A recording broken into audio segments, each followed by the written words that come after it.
강의 영상을 찍고 있으니까 뭐 이거 끝나고 뭐 시간 되면 오늘 저녁 안에 제가 그 LMS 올려놓을게요. 복습하는 데 쓰던지 뭐 하면 될 것 같아요. 편할 때요.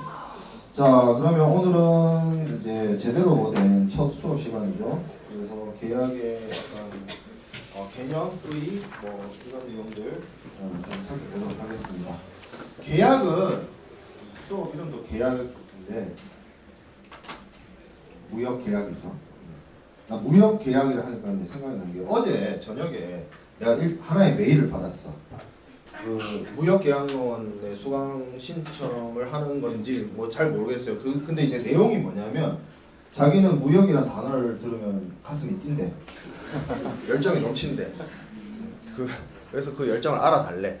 그래서 계약론, 그러니까 근데 쭉 장문의 메일을 읽어봤는데 내가 혼란스러웠던 게 뭐냐면 이번 학기 제가 진행하는 수업 중에 무역이란 단어가 들어간 과목이 이 과목도 있지만 다른 과목도 하나 있거든. 글로벌 무역 물류 이야기. 그러면 상식적으로 나한테 이렇게 수강 정정을 요청을 하는 거면 어느 과목을 넣을지를 얘기는 해야 될 거 아니야. 그지? 상식적으로. 그리고 이름이 있는데 김씨였어요. 나는 안씨잖아. 살면서 동명이인을 만날 일이 잘 없어요. 근데 김씨, 이씨, 박씨들은 살면서 최소한 한두 번 이상의 동명이인을 만나본 적이 있죠. 그러면 뭐예요? 내 학번이 몇 학번인지는 얘기를 해줘야 될 거 아니야. 그러면 아니 여러분들 나한테 메일 보낼 때 자기 학번을 안 적어 보내면 내가 찾아야 된다고. 이 친구가 도대체 지금 몇 학번인가. 네, 그죠? 그런데 이제 가슴은 뛴대. 무역이란 말을 들으면. 내가 어이가 없어가지고. 그렇죠? 네. 내가 왜 이 얘기를 하겠어요? 메일을 보낼 때 어떤 수사도 중요하지만 물론 뭐 꾸미는 말 이런 것도 중요하지만 나한테 교수님한테 전달하려는 핵심적인 메시지가 있어야 될 거 아니야. 무역계약론 하목 오후에 1시 반에 하는 수업에 수강 정정을 하고 싶다. 나 학번은 몇 학번이고 뭐 몇 학년이다. 국제통상학부다. 이 얘기가 들어가 있어야 되는 거 아니야. 무역이란 말만 들으면 가슴이 뛴다는 게 중요한 게 아니라. 그렇잖아요. 자, 그러면 우리 오늘 계약 얘기를 할 건데 계약이란 것도 여러분들 일상생활에서 정말 많이 씁니다. 계약 많이 들어봐요. 그럼 계약이 뭔데? 나한테 계약이 뭐냐라고 쉽게 단 한 글자로 설명하세요 라고 물으면 뭐라고 대답해주고 싶냐면 약속이에요. 약속. 계약은 약속이에요. 근데 약속은 너무 많잖아요. 약속, 우리가 생각해 볼 때 약속이라고라는 것을 한때 혼자 하는 약속도 있어요. 그렇죠? 아침 7시에 일어나서 운동을 할 거야. 뭐 내일부터 다이어트를 할 거야. 혼자 하는 약속이지. 혼자 하기 때문에 뭐예요? 지켜지지 않는 약속이죠. 근데 그 약속을 다른 사람하고 했다고 봐. 내일 아침 너와 내가 만나서 아침 7시에 같이 운동하자. 면 혼자서 내일 아침 7시부터 운동하자보다 지켜질 가능성이 높아요. 왜 그럴까? 상대방이 있어서. 상대방이 있잖아. 그래서 약속, 여기서 계약은 혼자 하는 계약이 아니고 여러 사람 혹은 뭐 쌍방간에 합의가 이루어집니다. 컨센서스가 이루어집니다. 어그리먼트가 이루어집니다. 내가 약속을 안 지키는 게 나 혼자만의 작심삼일이 깨지는 게 아니라 내가 약속을 안 지키면 저 사람의 어떤 피해를 주거나 저 사람하고의 인간관계에 금이 가거나 저 사람에게 어떤 신의관계에 문제가 생기는 거예요. 그런 약속을 말해요. 그런 약속. 그래서 우리가 좁은 의미에서, 그러니까 넓은 의미에서의 그 약속의 계약이 그렇고 조금 더 그 계약의 범위를 조금 좁혀오면 요거를 조금 더 깊게 생각을 해보면 뭐냐면 채권 관계 발생을 목적으로 한다는 얘기가 들어가요. 이 채권 관계라는 게 여러분들 채권이란 말을 드라마 같은 데서 많이 봐요. 채권자, 뭐 채무자. 근데 그게 그런 용도로도 쓰이지만 우리가 보통 일상적으로 채권 관계라고 하면 어떤 걸 말하면 내가 어떤 다른 상대방에게 무엇을 해줘야 할 의무가 있다라고 하면 그 사람은 나한테 채권자야. 그게 꼭 돈이 아니더라도. 채권 채무 관계. 그렇잖아. 내가 아까 내 친구랑 내일 아침 7시에 만나서 운동을 하기로 했어요. 그러면 나는 그 친구를 위해서 뭘 해줘야 돼? 아침 7시까지 나타나야 돼. 그게 나의 채권이야. 채무지. 엄밀하게 말해서. 이거는 그 친구도 아침 7시에 나타나야 되니까 똑같은 채권 채무를 서로 지고 있는 거지. 누군가가 내일 아침 7시에 나타나지 않았어. 그러면 그 안 나타난 친구한테 나타난 친구가 뭐라고 할 수 있어요? 쌍욕을 날릴 수 있는 권리가 있잖아. 왜? 약속을 어겼잖아. 무슨 말인지 이해돼요? 네. 매매계약으로 생각해 봅시다. 나는 저 사람한테 돈을 줬어요. 그럼 그 반대급부는 뭐예요? 물건을 받아야지. 저 사람은 나한테 물건을 줬어요. 저 사람은 나한테 뭘 원해요? 돈을 받아야지. 그죠? 그래서 좁은 의미의 계약이라고 하는 거는 결국 약속인데, 약속 중에서 뭐 서로 상대방에게 뭘 해줘야만 하는 의무가 생겨나. 그런 걸 말해요. 그래서 사실 뭐 일반적인 그런 우리가 하는, 아까 제가 뭐 아침에 운동하자 같은 그런 약속들은 사실 큰 문제가 될 것도 없고 돈이 걸려 있지 않기 때문에 뭐 사회적인 분쟁이나 그런 게 대상이 될 수가 없어요. 근데 채권 관계를 형성시키는, 채권 관계를 만드는 약속은 이게 금전이 얽혀 있을 수 있고 경제적 어떤 이익이라든지 경제적 피해라든지 이런 것들과 직결되어질 수가 있기 때문에 굉장히 문제가 발생할 가능성이 높습니다. 그러면 그것이 보통 계약론에서 연구하는 대상이에요. 그죠? 그래서 이 계약, 한국어 혹은 한자어로, 이거 보통 한자어죠. 계약이란 말 자체가. 그래서 보통 이렇게 쓰는데, 이거를 영어 표현으로 할 때 물론 컨센서스나 어그리먼트나 뭐 이런 컨트랙트나 뭐 이런 영어 단어도 쓰지만 계약을 약속이라고 번역하기도 해요. 영미권에서는. promise.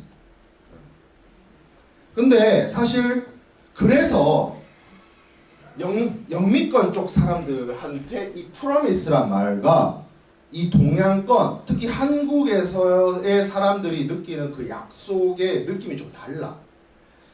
뭐냐면 예를 들어서 그 영미권 쪽 사람들, 특히 독일 이런 쪽 나라, 대륙법계 이런 쪽 사람들은 보면 내일 밥을 한번 먹자, 아니면 조만간 밥 한번 먹자가 뭐예요? 진짜 밥 먹는 약속이에요. 근데 한국 사람한테는 그게 뭐예요? 허칠해지. 인사말이죠. 조만간 밥 한번 먹자. 이건 약속이지. 그러니까 절친은 아닌데 만나면 인사하고 반가워. 근데 단둘이 밥 먹기엔 좀 어색해.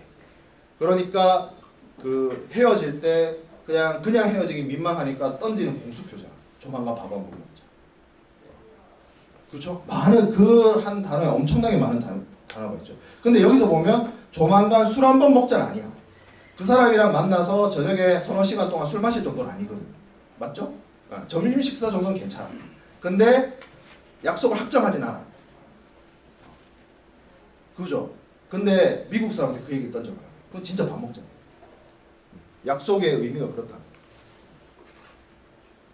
자, 그래서 계약은 뭐 가장 중요한 게, 그러면 계약은 약속이고, 그럼 이 약속에서 있어서의 중요한 건 결국엔 합의입니다. 합의고, 합의를 통해서 다른 일반적인 약속, 밥 한번 먹자와는 좀 뭐가 다르냐? 구속력이 있습니다. 구속력이 있어. 합의를 통해서 상대방하고 동의의 표시를 하고, 그 합의의 형식을 통해서 법적 구속력을 발현시키는 겁니다. 그러니까 사교 관계에 있어서 밥 한번 먹자 하고 다른, 실질적으로 무역계약처럼 물품을 판다, 물품을 산다, 이런 것들은 어떤 법적 구속력이 있는 것이기 때문에 좀 다른 거죠. 그래서 아까 이 말을 길게 설명을 했는데 쉽게 얘기하면 넓은 의미의 우리가 얘기할 수 있는 사회적인 계약이라고 하는 거는 뭐 약속 같은 것들을 의미한다. 당사자들. 그럼 그 중에서 조금 협의의 계약에 해당되는 부분은 채권 관계를 형성시킨다. 그리고 거기서 조금 더 좁히면 이 채권 채무 관계가 단순하게 친구하고의 약속이 아니라 내가 이거 안 지키면 상대방에게 피해를 줄 수 있을 정도의 법적 구속력을 지니는 약속까지 가면 우리가 쉽게 생각하는 그러한 계약이 된다는 거죠. 그래서 그리고 그 중에서 채권 채무 관계가 있고 경제적으로 피해를 발생시킬 수 있기 때문에 법적 구속력이 있는 약속인데 그 약속이 국제적으로 물품을 사고 파는 계약이면 그게 뭐예요? 무역계약이다. 그러니까 앞에 있는 무역이란 말은 뭐예요?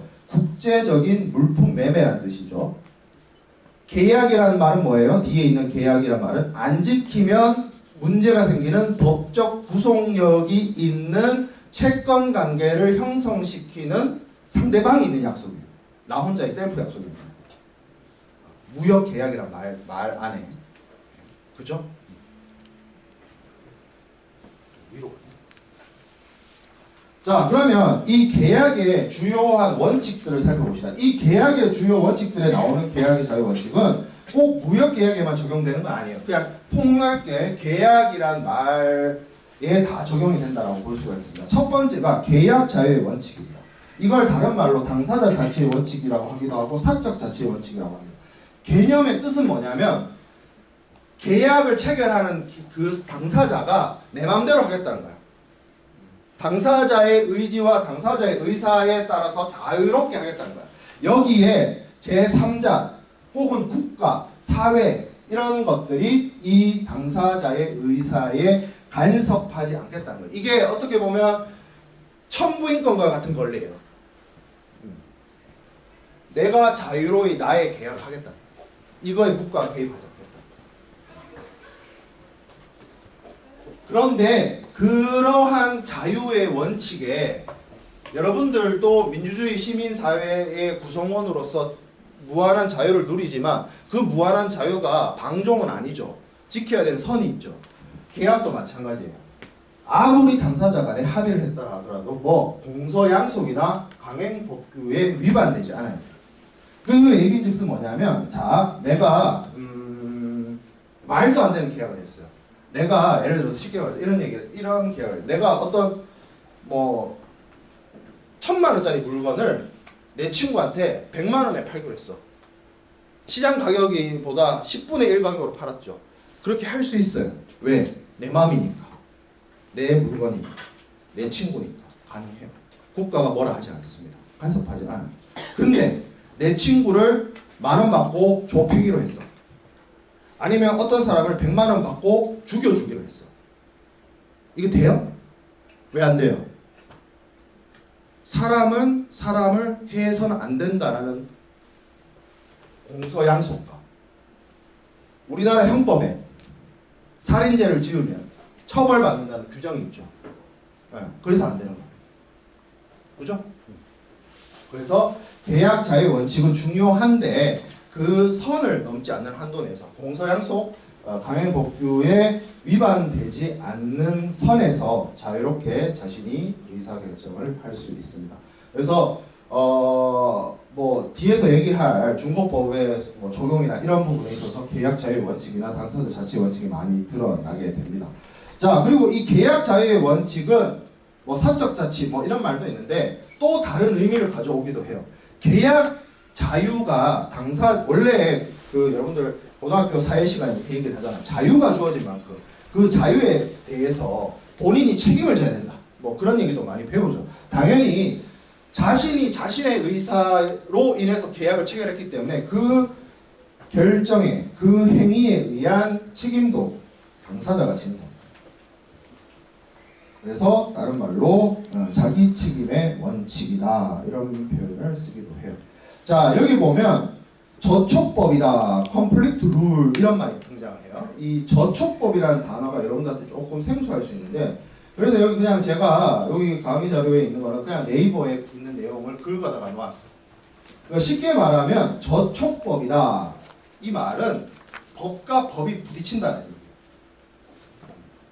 좀 이해가 안 되죠? 자, 여기 두 번째 동그라미에 한번 예시를 들어볼게요. 미국인 남편하고 한국인 부인 사이에 이혼에 대해서 이혼을 한다라고 쳐봅시다. 물론 이거는 예시가 조금 뭐 좀 여러 가지로 따지고 들어가면 문제가 있는 예시이긴 한데 왜냐하면 둘 중에 한 명이 기하를 했는지 안 했는지가 안 나오기 때문에 좀 그래요. 어쨌든 자, 미국 법을 적용할 것인가 한국 법을 적용할 것인가 두 법이 그러니까 똑같은 하나의 계약이고 하나의 법률 관계인데 이 하나의 계약, 하나의 법률 관계에 적용할 수 있는 법이 두 개 이상인 거죠.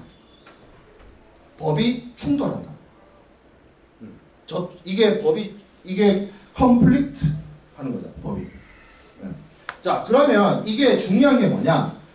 이 저촉법 같은 상황이 발생하면 그걸 이제 저촉법이라고 하고, 요새는 저촉법이라는 표현은 뭘 설명할 때만 쓰고 법 이름으로는 안 써요. 이 요새 있는 대표적인 법은 뭐냐면 국제사법이라는 법이 있습니다. 국제사법. 이게 뭔가 국제사라고 하니까 뭔가 뭐 인터내셔널한 뭔가 무슨 그런 관계를 설명할 것 같은 법 같지만, 내용을 들여다보면 이 국제사법에서 주로 정하고 있는 내용은 뭐냐면 요런 케이스의 경우에처럼 하나의 법률 관계에 두 가지 이상의 법이 적용될 때 어떤 법으로 문제를 해결할 것인가를 결정하는 내용들이 국제사법에 있어요. 그게 이제 저촉법이고, 저촉법 관계를 푸는 여러 가지 국제사법이라든지 그런 것들. 자, 그러면 제가 왜 이 네이버에 있는 내용을 긁어다가 여러분들한테 설명을 하냐면 이런 게 있어요. 국제물품매매 계약, 그러니까 소위 말하는 무역 계약에 있어서는 서로 다른 국가에 있는 사람들 간의 거래입니다. 네, 그러면 그 거래에 A 국가의 법을 적용할 수도 있고 B 국가의 법을 적용할 수도 있고 그런 문제들이 나타나요. 그게 이제 이슈가 클 때 그 경우를 이야기를 하고자 이 저촉법 그리고 국제사법에 대해서 얘기를 했고, 그 뒤에 더 중거법 얘기할 때 다시 한번 얘기하도록 하겠습니다. 자, 그러면 다시 계약의 주요 원칙 두 번째, 신의성실의 원칙이 있어요. 신의성실의 원칙. 신의성실의 원칙은 계약을 이행함에 있어서 내가 계약에 따른 권리 의무를 이행함에 있어서 뭐 어떻게 해야 된다? 신의를 지키고 성실해야 된다라는 원칙. 근데 이거는 굉장히 주관적이고 추상적인 말이에요. 성실하다. 얼마큼 성실해야 되는데? 없어요. 기준이 없어요. 기준이. 그 어딜 찾아봐도 기준이 없어요. 성실함을 아주 많이 성실하다, 적당히 성실하다, 뭐 그렇게 평가할 수 있는 것도 아니잖아. 이거 굉장히 애매하고 추상적인 개념. 추상적인. 그렇기 때문에 이 개념을 살펴볼 때는 뭘 봐야 되느냐? 사회성, 공공성 이런 것들을 기준으로 봐요. 그러니까 주관적 평가를 할 수밖에 없다는 거예요. 이 말은. 그래서 이 말이 있죠. 신의성실의 원칙의 구체적 적용은 판례에 의해서 이루어진다. 이 말이 뭐냐면 법제화를 할 수가 없다. 그러니까 이만큼 하면 성실해. 요 정도밖에 못하면 성실 안 해. 이거를 법으로 어떻게 제정합니까? 여러분도 제정할 방법이 있어요? 없지. 그러면 판례에 의해서 이루어졌다. 이 말은 뭐예요? 케이스마다 판사님께서 판단하시겠다. 그 얘기예요. 판례에 의해서 결정되어 왔다의 의미는 판사가 상황에 따라서 그런 말 있죠. 판사의 재량에 의해서. 그죠? 결정한다. 기준이 없어 이건. 그죠? 물론 그런 건 있지. 여기 맨 밑에 있는 말처럼 판례의 집적에 의해서 유형화할 수 있다. 이게 케이스들이 판사님들이 판단한 케이스들이 쌓여 누적돼. 그래서 이런 거지. 예를 들어서 음주운전을 한번 해서 사람은 안 다치고 뭐 했다. 그러면 너 벌금 얼마. 근데 사람이 다쳤다. 그러면 집행유예. 그거를 한 번 더 했다. 징역형. 이런 식으로. 이해돼요? 무슨 말인지?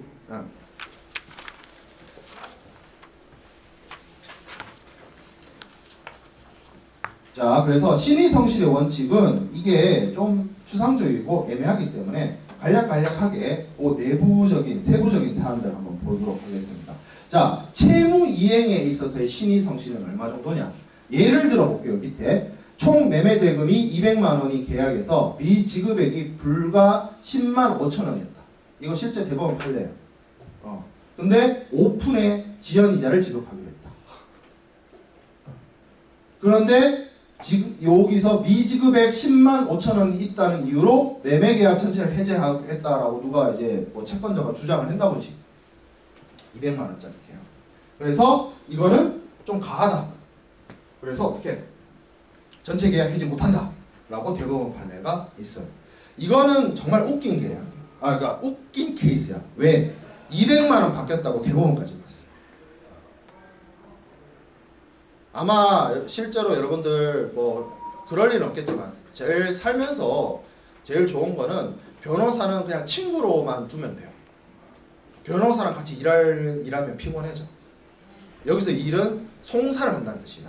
송사. 변호사를 끼고 변호사를 법률 대리인으로 해서 내가 법원에 들락날락거리고 그런 일이 발생하면 물론 뭐 그런 걸 안 하면 최고 좋지. 죽을 때까지. 근데 생각해봐.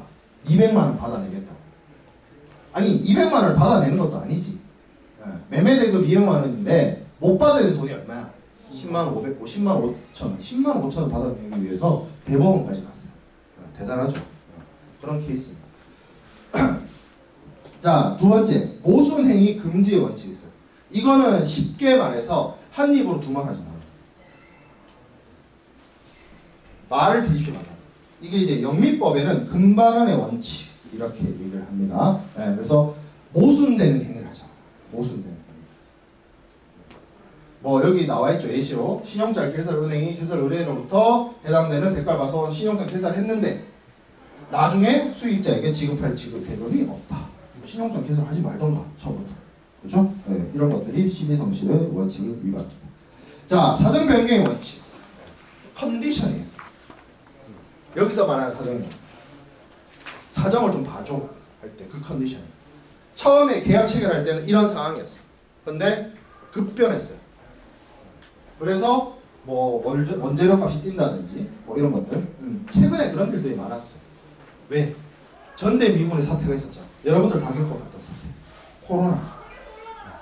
그런 일은 일어난 적도 없었고 그 정도의 대규모의 팬데믹이 전 세계를 덮친 적도 뭐 물론 인류 역사상 있었지만 그런 뭐 흑사병이나 이런 것들은 세계화가 되기 이전에 어떤 팬데믹이었고 세계화가 이루어지고 자유무역이 이루어지고 전 세계가 지구촌이 된 이후에 이 정도의 대규모 팬데믹이 없었죠. 그로 인해서 엄청나게 많은 변화가 있었죠.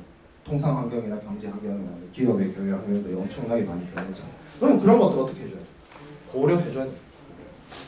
자, 그 다음에 실효의 원칙. 이거는 그 여러분들 공소시효 같은 거 생각해 보면 돼요. 권리를 가지고 있는 채권자가 뭐 장기간 그 권리를 행사하지 않게 되면 그 권리가 소멸, 실효되는 그런 법입니다. 이런 것들이 다 신의성실의 원칙과 관련이 있다. 자, 그 다음에 객관적 계약 이론 이렇게 있는데 요거는 객관적 계약 이론을 설명하기 위한 내용입니다.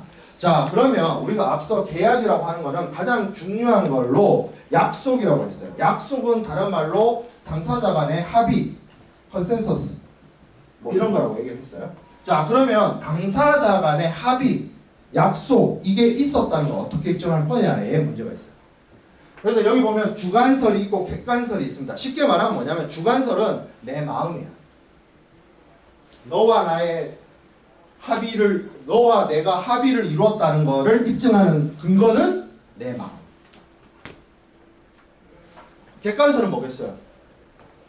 어떤 증거, 혹은 행위. 이 말 있죠? 주관설은 뭐다? 합의의 주관적인 면을 강조. 이거는 문제가 뭐겠어요? 사실 이게 당사자 자치 원칙에 입각해서 맞지. 내 의사가 중요하니까.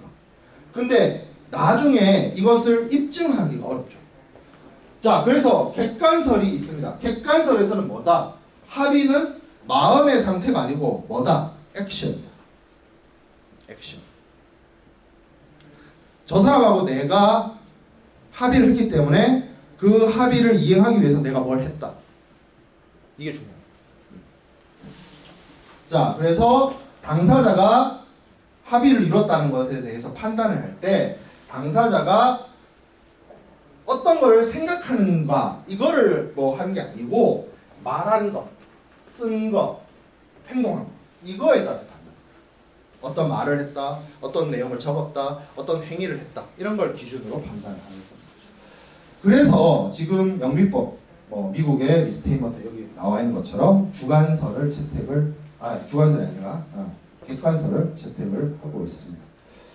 자, 그러면 이 객관적 기준 이런 것들이 이제 나타나는데, 자, 그러면 뭐 이런 케이스도 있어요. 한번 볼까요? A가 B에게 200달러의 물품을 100달러에 팔겠다고 말하고 이에 B가 승낙했을 때 A가 자신의 말은 농담이었다라고 하면서 계약 이행을 거절했어. 그러면 여기서 B가 소송을 제기했어.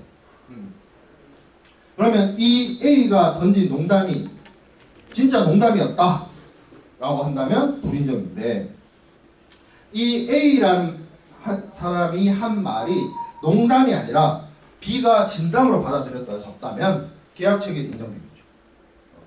사실 애매해요. 그렇지 않아요?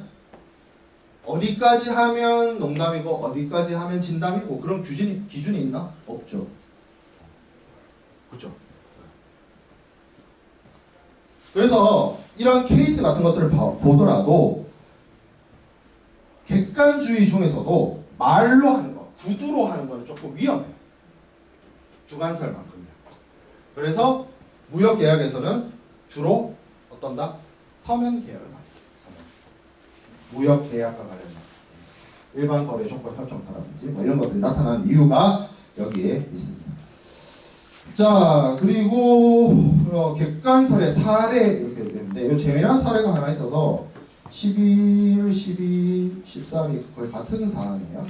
자, 이게 뭐냐면 피어리스호 사건이라고 하는데 수출자가 있습니다. 수출자가 원고고 수입업자가 피고인데 면허를 인도 bombay에서 출발해서 리버풀, 그 축구팀 있는 리버풀 맞아요. 거기로 이제 보내는데 도착 인도 조건이었어요. 도착 인도 조건. 뭐 CIF나 FOB 이런 게 아니라 그냥 도착 인도 조건으로 돼 있고. 자, 근데 이 피어리스호가 배가 똑같은 이름의 배가 두 척이 있었나 봐요. 그래서 수출업자는 12월에 출항하는 피어리스호를 생각을 하고 있었고 수입업자는 10월에 출항하는 피어리스호를 생각하고 있었어요. 근데 10월달이 지났는데 안 왔죠. 그래서 수입업자가 물품 인도가 이루어지지 않았다. 그래서 제때 배가 안 왔다. 이렇게 해가지고 뭐 문제를 해결해서 뭐 재판을 했겠죠. 근데 결과는 뭐냐면 뭐다? 재판부는 원고의 패소를 판결했습니다. 여기서 원고는 그 원고 피고 이것도 여러분들 알면 좋은데 원고는 그러니까 법원에 소를 제기한 사람, 소 제기를 당한 사람이 피고 뭐 이런 뜻이에요. 근데 뭐 재판이 이루어졌는데 재판에서 누가 이기고 지고 중요한 게 아니고 재판부가 어떻게 생각을 했냐면 각 당사자 모두가 배가 두 척이 있었다는 사실을 몰랐다는 거예요. 재판부가 봤을 때. 그러면 이거는 양 당사자 사이에서의 계약이 처음부터 이루어지지 않은 거죠. 그렇게 판결을 했어요. 너네 둘 사이에서는 계약 합의가 없었다 이렇게 봅니다. 재판부가. 왜냐하면 이런 거지. 배가 두 척 있는데 수출자는 이 배로 수출한다라고 생각을 하고 계약을 했고 수입업자는 이 배로 수입한다라고 생각을 하고 계약을 한 거예요. 서로 다른. 그럼 두 사람 사이에 컨센서스는 처음부터 없었다. 이렇게 그 법원이. 이게 이제 객관설의 대표적인 사례인데 뭐 이게 이제 비슷한 케이스로 미국의 계약법에도 리스테인먼트가 있고 뒤에 페이지에 뭐 2차 뭐 리스테인먼트 이런 게 있는데 자 여기 보면 케이스를 4개로 나눠요. 자 수출자가 있고 수입자가 있습니다.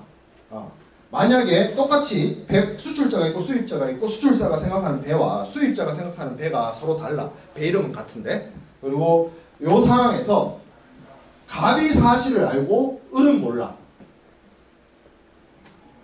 갑은 배가 두 척 있는 걸 알고 을은 몰라. 한 척 있는 줄만 아는 거지. 그러면 뭐다? 요 을이 알고 있는 고배가 계약 내용이고 반대가 되면 을이 알고 있는데 갑이 몰라. 그럼 갑이 알고 있는 배가 그 배가 되고 둘 다 몰라. 이 사람은 이 배라고 생각하고 이 사람은 이 배라고 생각해. 그럼 계약의 컨센서스 없는 거예요. 둘 다 예를 들어서 배가 두 개라는 걸 알고 있어. 그러면 뭐예요? 그러니까 이 얘기예요. 이 얘기예요. 여기 값을 모두 알고 있는 경우 요 세 번째 무슨 얘기냐면 수출자도 10월에 피어리스가 있고 12월에 피어리스가 있는 걸 알아. 수입업자도 10월에 피어리스가 있는 걸 알고 12월에 피어리스가 있는 걸 알아. 서로 알고 있어. 그럼 이건 뭐야? 서로 알고 있으면서도 확실하게 안 정한 거지. 이것도 계약 성립이 안 된다고. 포커스가. 자, 이렇게 지금 이 케이스가 그냥 재밌으라고 하는 이야기가 아니라 핵심은 뭐냐면 마음이 중요한 게 아니고 합의가 이루어지고 그 합의에 의해서 뭔가 딱 정해지는 게 있어야 되는 거예요. 이 피어리스호 사건은 갑과 을이 수출 수입을 하겠다는 마음은 있었지. 그리고 합의는 이루어진 것 같았지. 근데 실제로는 보면 그것이 제대로 이루어지지 않았다. 이렇게 볼 수 있는 케이스입니다. 13번 슬라이드에 있는 거는 동일한 내용인데 요게 리스테이먼트가 한번 개정이 됐기 때문에 또 개정 내용을 넣어놨어요. 참고해보면 될 것 같고 동일한 내용. 자, 그러면 계약의 적용 범위 한번 보겠습니다. 계약의 객관적 적용에 따른 이론의 적용 범위죠. 자, 객관적 계약 이론에서 말하는 상호 동의 이런 것들은 객관적 기준에 의해서 모든 계약의 내용을 합의하거나 정하는 건 아닙니다. 일일이 미주알, 고주알 처음부터 다 정하는 게 아니라 어떻게 해야 된다? 계약 합의의 필수적인 사항들에 대해서만 합의를 한다. 즉 어떤 조건에 대해서 합의하면 계약은 성립되어 줄 수 있다라는 거였습니다. 부수적인 상황, 개별적인 상황, 중요치 않다고 여겨질 수 있는 상황, 미미한 상황 이런 것들은 하지 않아도 된다. 자, 그리고 반대로 법적 구속력이 없는 합의도 있어요. 처음에 제가 얘기했던 것처럼 가정적이거나 사교적인 합의 이런 것들은 그렇죠? 법적 구속력이 없다. 이런 것들도 참고해 볼 수 있죠. 이건 제가 충분히 앞서 설명했으니까 여러분들 이해가 될 거라고 봅니다. 자, 그러면 계약의 개념에 대해서 쭉 살펴봤고 계약의 종류에 대해서 보도록 하겠습니다. 자, 매매계약과 기타 거래 이렇게 했는데 물론 세상에는 수많은 계약들이 있습니다. 그죠? 근데 우리가 한 학기 동안 다루는 거는 매매계약이에요. 매매계약, 물품 매매계약. 그래서 이 물품 매매계약이라고 하는 거는 매도인이 대금을 받고 매도인이 대금이라는 대가를 받고 물품을 매수인에게 소유권을 이전하기로 하는 약속을 물품의 매매계약이라고 합니다. 물론 SGA에서는 여기 설명하고 있는 바가 뭐냐면 매매계약과 매매계약의 합의는 다르다 이렇게 보고 있어요. 그러니까 매매는 지금 당장 이루어지는 거고 매매의 합의는 뭐예요?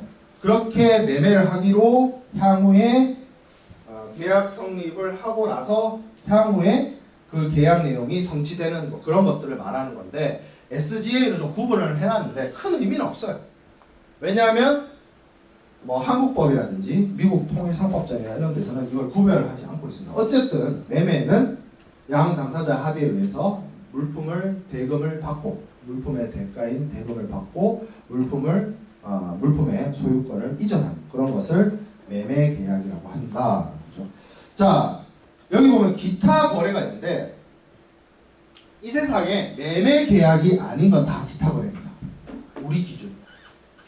우리가 무역계약론을 배우는 여러분들의 입장에서 매매계약 아닌 나머지 계약들은 다 기타 거래. 그러면 매매계약과 매매계약이 아닌 거래의 차이점은 무엇이 있느냐라고 얘기를 하면 여기 16번 슬라이드에 있는 5가지 중에 어느 하나가 빠지면 그거는 매매계약이 아닌 거래입니다. 우리가 무슨 서비스 계약이라든지 용역 계약이라든지 아니면 투자 계약이라든지 아니면 4인과 4인 간의 매니지먼트 계약이라든지 그걸 알 필요가 없잖아. 우린 뭐만 공부하면 돼? 물품 매매 계약만 공부하면 되잖아. 그러니까 물품 매매 계약이 아닌 아닌 계약들은 뭐냐?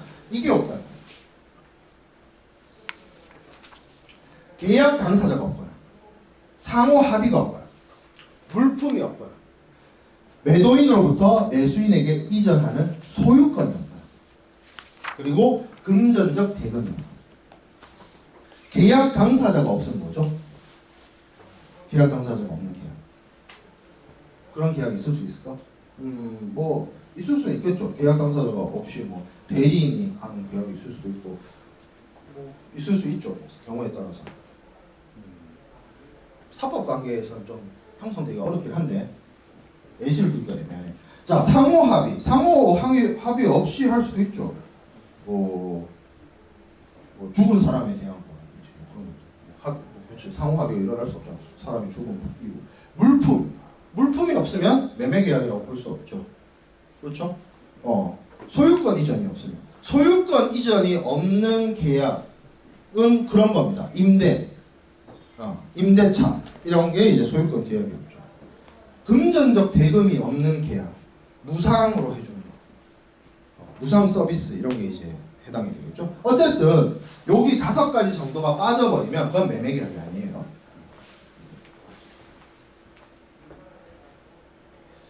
자 그리고 무역 계약, 매매 계약 중에 무역 계약은 뭐다? 국제 여기 2번째 줄에 국제 간의 물품입니다. 매매 계약 중에서 국제 간에 하는 매매 계약이 무역 계약입니다.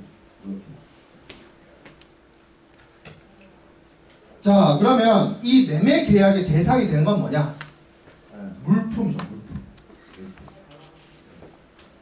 자 뭐 여러가지 국제 협약이나 헤이그 협약이나 뭐 이런 데서 얘기하는 그런 내용들을 좀 보면 뭐 좀 살펴보면 기본적으로 부동산이나 무채동산이나 금전을 제외한 유채동산을 보통 물품이라고 합니다. 부동산 뭐죠? 땅, 건물. 그 다음에 무채동산은 뭐예요? 형체가 없는 거. 형체가 없는 거. 지식재산. 그죠? 형체가 없는 거. 금전. 금전은 지폐, 동전 이런 거 말하죠. 이런 것들을 제외한 형체가 있는 물건, 움직이는 물건을 물품이라고 대체적으로 얘기를 합니다. 자, SGA 영국 물품매매법에서는 금전을 제외한 유체동산을 의미한다라고 하고 미국 통일상법전 UCC에서는 물품은 매매계약에 충당될 당시에 이동 가능한 모든 것으로서 지급수단이 되는 금전, 투자증권, 무채동산을 제외한다. 그리고 한국법에서는 유채물, 전기, 기타 관리할 수 있는 자연력을 말한다 라고 되어 있습니다. 여기에 그러니까 한국법상 전기가 물건이에요. 왜냐하면 전기는 형체가 없잖아. 무채물이잖아. 전기가 형체가 있습니다 라고 하면 그 사람은 마블 슈퍼히어로죠. 전기 보여요? 전기 보여? 전기가 어떻게 보여? 저게 전기 아닙니까? 저건 등이지. 무슨 말인지 이해돼요? 그죠? 저건 등이야. 전기가 아니라. 전기는 사람 눈에 안 보입니다. 그렇죠? 근데 한국법은 전기를 보이지도 않는 애를 물품이라고 해요. 그러니까 이게 전기를 물품이라고 해놨다는 말이 얼마나 의미가 있는 말이냐면 공기도 물품이다 거의 같은 개념이야. 공기도 안 보이잖아. 공기가 어디 이렇게 있지만 이게 형태를 정할 수 있어요? 없잖아. 공기를 사고 팔잖아. 그죠? 공기 사고 팔잖아. 왜 이렇게 산소호흡기 같은 거 사고 팔잖아. 그러면 걔는 물품입니까? 물품이야. 이거 좀 굉장히 되게 쌓이다는 얘기긴 한데 그건 물품이냐 물품이 아니냐.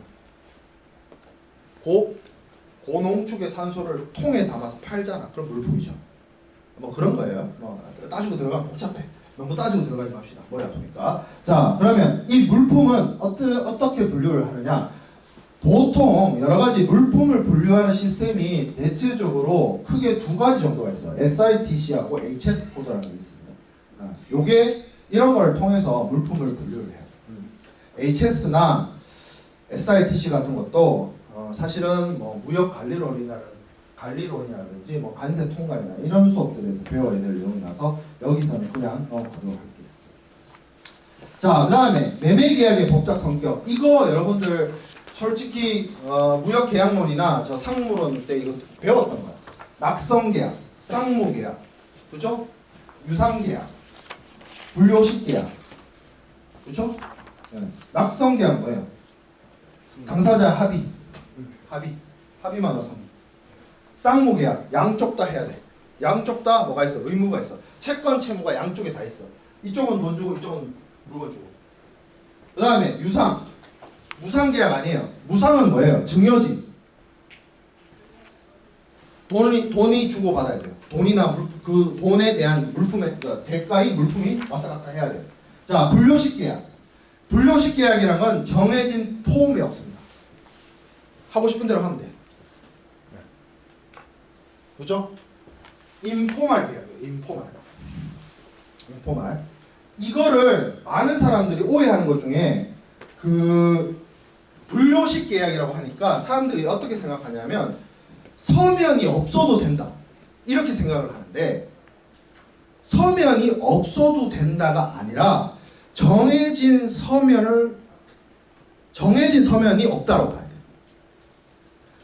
계약서라고 아주 반듯한 종이에 써가지고 계약을 해서 무역 계약을 해도 되고, 그냥 백지에다가 이면지에다가 그냥 내 수기로 휘갈겨가지고 계약을 해도 된다는 얘기야. 정해진 폼이 없다는 얘기가 그 얘기예요. 그냥 무조건 서면 없이 한다는 얘기가 아니야. 여기서 말하는 인포멀이. 이해돼요?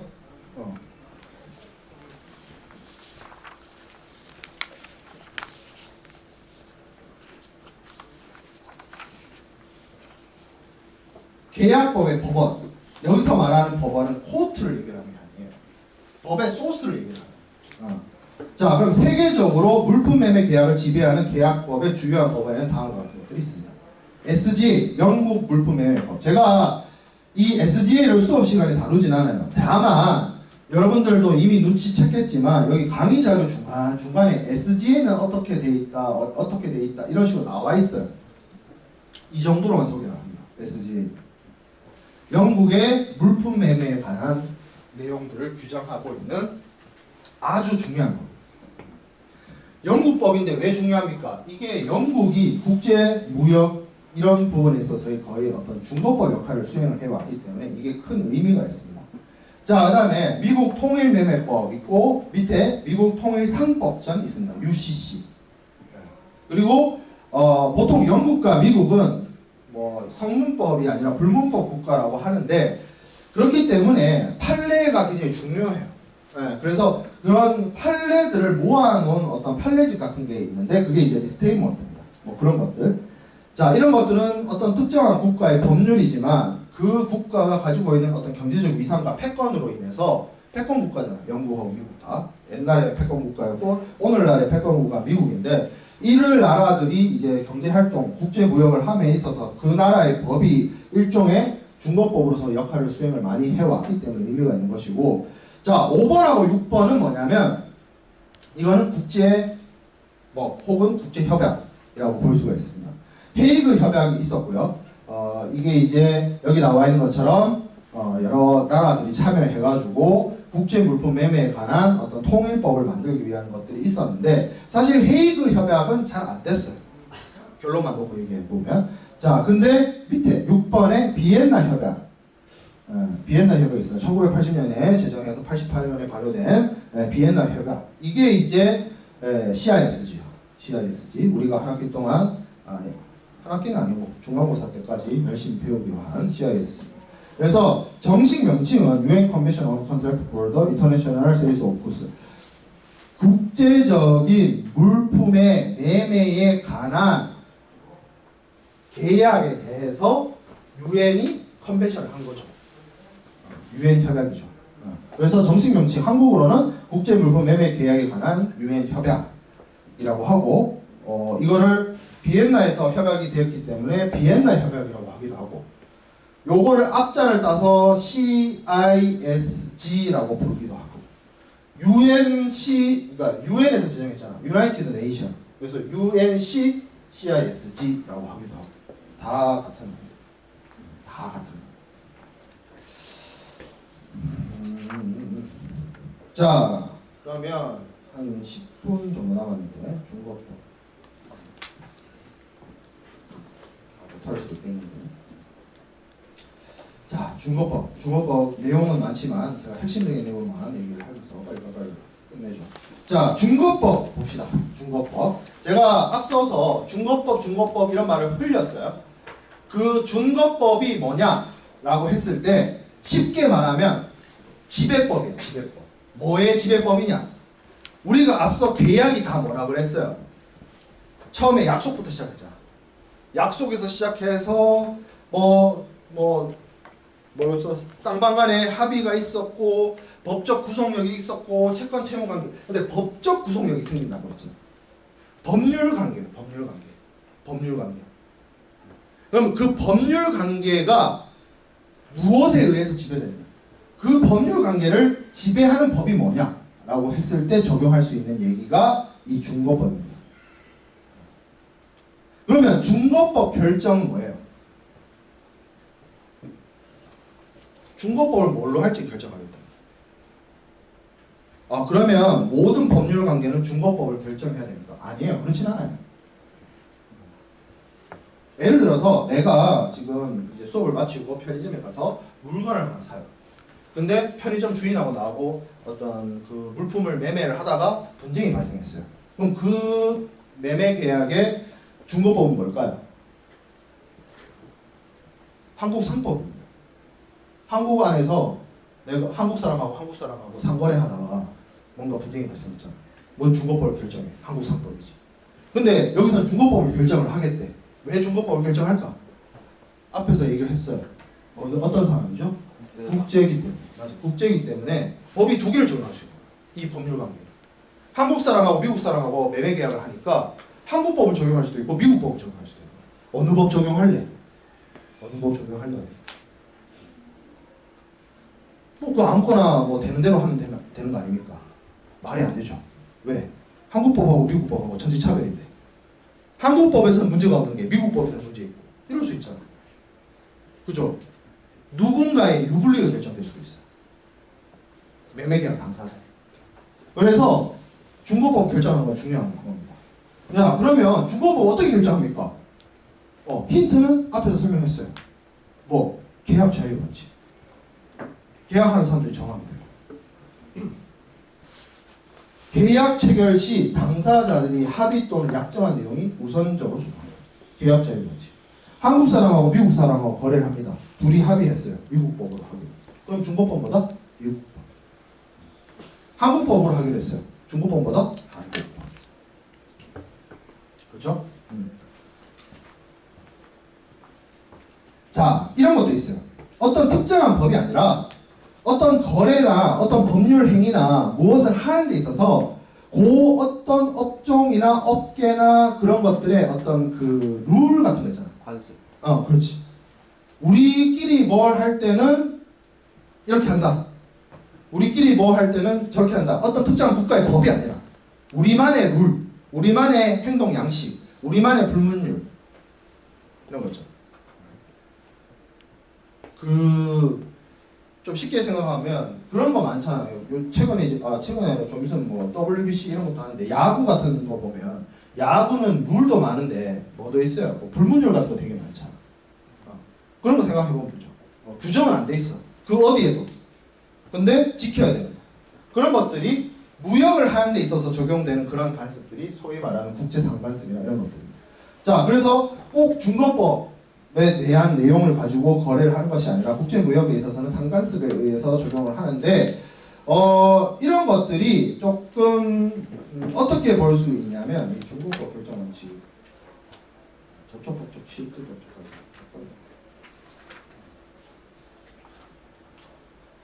그래요. 요거 내가 지금 수업 시간이 간당간당해서 요거는 뒤에 거랑 연결되어 있어서 상관습법 있어요. 상관습법 있고 자 그리고 헤이그 협약이나 비엔나 협약 같은 게 있을 수 있어요. 자 근데 우리가 헤이그 협약은 공부를 안 해요. 근데 비엔나 협약 CISG는 샅샅이 볼 거라 했지.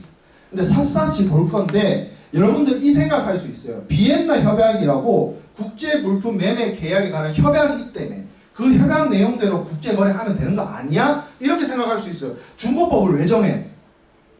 근데 비엔나 협약 내용을 들여다보면 어떤 식으로 돼 있냐면 비엔나 협약은 굉장히 사람 뜬구름 잡는 소리를 하고 있어요.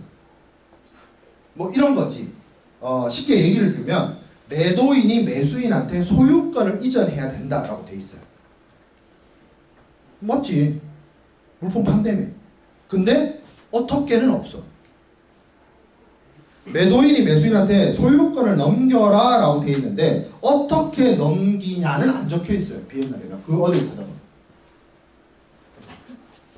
왜 그런지는 왜 그따위로 해놨는지는 CISG 공부할 때 설명을 해줘요. 그렇기 때문에 국제상반스, 국제협약, 국제법이 있다 하더라도 국제물품 매매 계약을 이행하는 데 있어서 중거법을 결정하는 문제는 매우 중요합니다. 매우 중요해요. 아니 근데 교수님 처음에 분명히 한 페이지 전에 당사자들이 합의해서 정하면 된다고 하셨잖아요. 뭐가 다시 복잡합니까? 이게 복잡해질 수밖에 없어요. 왜냐하면 이게 수업 시간이 다 돼서 간단하게만 설명하면 여기 보면 27번 슬라이드 잠깐 볼게요. 요거는 아주 자세하게 디테일하게 설명을 해야 되기 때문에 강의 이제 목요일날 그 사전 녹화 영상으로 다시 설명할 건데 포인트만 얘기하는 게 뭐냐면 자 중거법이 왜 중요하냐면 무역 계약에 있어서 결정을 하는 데 있어서 저촉법적 중거법이 있고 실질법적 중거법이 있어서 자 앞서 저촉법이란 말은 여러분들 배웠습니다. 뭐예요? 어느 법을 중거법으로 결정할지 법이 충돌을 했을 때 어느 법을 중거법으로 결정할지가 저촉법적 문제예요. 그러면 저촉법적 중거법은 뭐예요? 미국법이냐 한국법이냐를 결정하는 중거법이 저촉법적 중거법이에요. 그러면 실질법적 중거법은 뭐냐? 여기서 말하는 거는 실질이죠. 실질 뭐예요? 계약을 실제적으로 이행을 하는 데 있어서 어떤 법을 적용할 것이냐는 문제예요. 대금을 줄 때, 대금을 받을 때, 물품을 선적할 때, 물품을 선적하기 위한 운송 계약을 할 때, 보험 계약을 할 때 어떤 법을 적용할 거냐. 이게 그러니까 어느 법을 선택하는지에 대한 중거법과 어느 나라 법을 선택하는지에 대한 중거법과 실제로 이행 단계에 있어서 어떤 법을 적용할지의 중거법이 같으면 좋은데 안 같을 수가 있어요. 안 같을 수가. 자 그리고 저촉법 경우에는 상관이 없는데 실질법 같은 경우에는 뭐가 있냐면 자 물품의 선적은 수출국에서 이루어집니다.